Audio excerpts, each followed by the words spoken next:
तो जय हिंद, नमस्कार, आदाब दोस्तों। आज की टॉपिक है हम लोगों की साधारण ब्याज। साधारण ब्याज क्या होता है, सबसे पहले हम लोग समझेंगे कि साधारण ब्याज क्या होता है। जैसे आप लोगों ने सुना होगा कि लोग अपना धन बैंक में जमा करते हैं और इस जमा राशि पर बैंक प्रतिवर्ष कुछ न कुछ राशि देता है। बैंक द्वारा दी गई इस राशि को ब्याज कहते हैं। जैसे अगर हम किसी आदमी से कुछ रुपए उधार लें और एक निश्चित अवधि के बाद उन रुपयों के प्रयोग के बदले कुछ किराया राशि उस आदमी को दें तो यह किराया राशि भी ब्याज कहलाएगा। जैसे जो धन किसी से उधार लिया जाए या किसी को उधार दिया जाए या बैंक में जमा किया जाए तो उसे मूलधन कहते हैं। मूलधन में जब ब्याज जुड़ जाता है तो उसे मिश्रधन कहते हैं। जैसे यहाँ पर देखेंगे कि मिश्रधन क्या होता है, तो मूलधन है, हम लोगों का मूलधन है और मूलधन में हम लोगों का ब्याज जुड़ जाएगा तो उसे हम लोग मिश्रधन कहेंगे। जैसे मिश्रधन है और मिश्रधन में से अपना मूलधन माइनस हो जाएगा तो उसे ब्याज कहेंगे। जैसे मिश्रधन है, मिश्रधन में से ब्याज अगर जो घट जाएगा तो उसे हम लोग मूलधन कहते हैं। जैसे यहाँ पर दिया है कि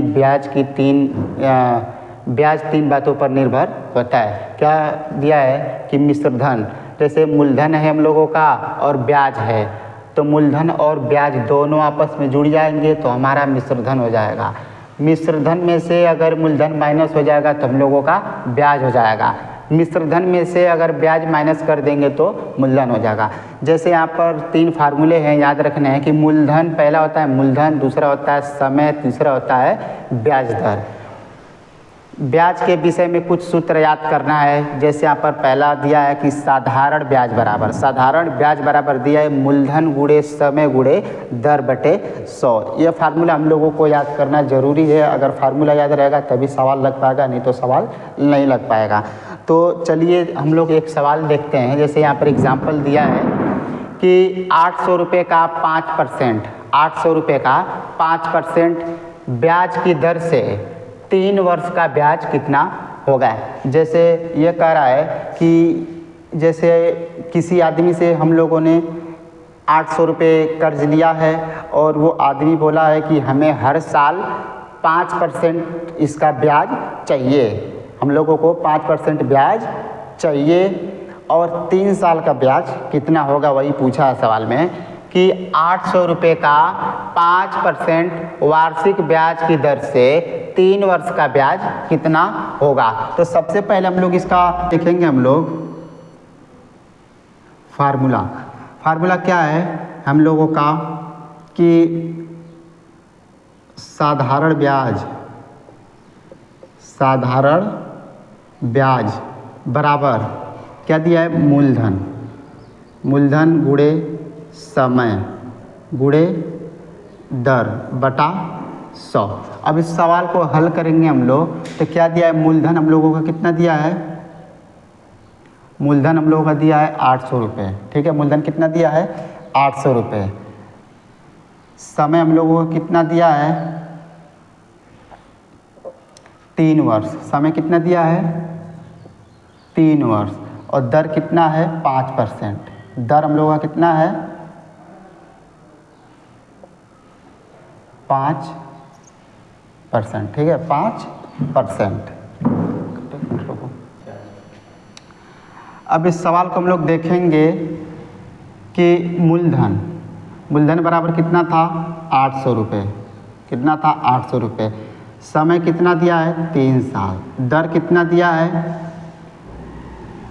5%, कितना दिया है 5% गुणे 100।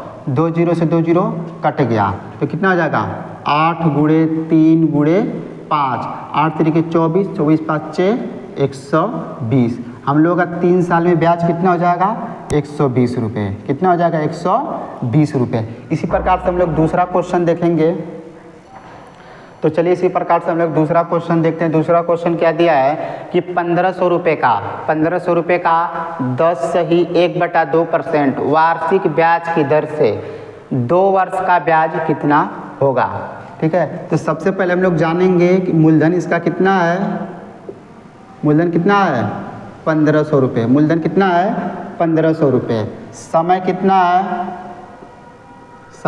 है 2 वर्ष। कितना है समय? 2 वर्ष। दर कितना है? 10 सही 1/2। इसको हल कर लेंगे तो 2 20 और 1 21, 21/2। ठीक है। अब इसका फार्मूला लिखेंगे कि ब्याज बराबर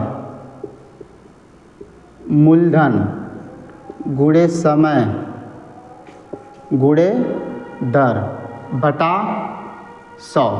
तो मूलधन कितना है?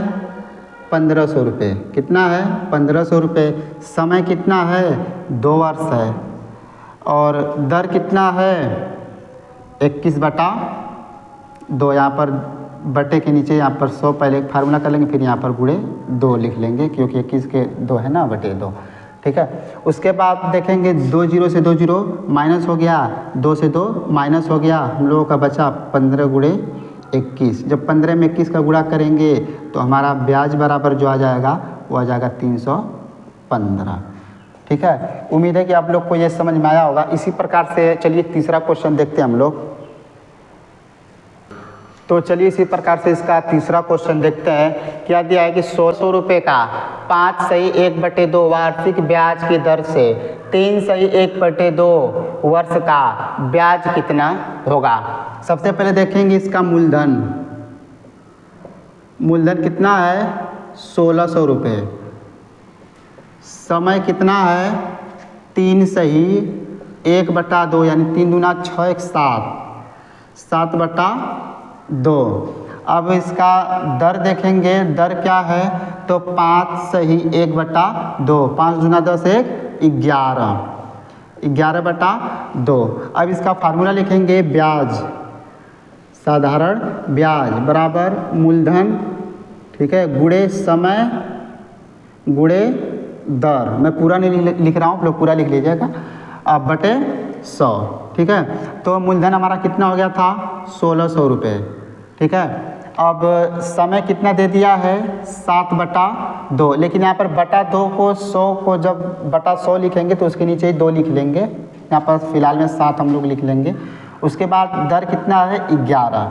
अब क्या लिखेंगे? बटा 100 गुणे 7 के नीचे 2 था ना, बटे में 2, और यहाँ पर 11 में भी बटे में 2 था, 2 को उतार लेंगे। तो यहाँ पर 2 0 से 2 0 माइनस हो गया, 2 दूना 4 हो जाएगा, और 4 से 4 कट जाएगा, 4 चौको 16। ठीक है। अब यहाँ पर हो जाएगा 4 गुणे 11 गुणे 4 गुणे 7, 4 गुणे 7 गुणे 11, 11 चौको 44, 44 में 11 को गुणा करेंगे तो आ जाएगा हम लोगों का 308। 308 हमारा कितना हो गया? ब्याज बराबर कितना हो गया? 308। उम्मीद है कि आप लोग को ये पूरा समझ में आया होगा। अगर समझ में आया होगा तो मुझे मैसेज करिएगा, इंस्टाग्राम पे DM करिएगा और कमेंट करिएगा। चलिए आप लोग को मैं कुछ होमवर्क दे दूँ, होमवर्क आप लोग कर लीजिएगा।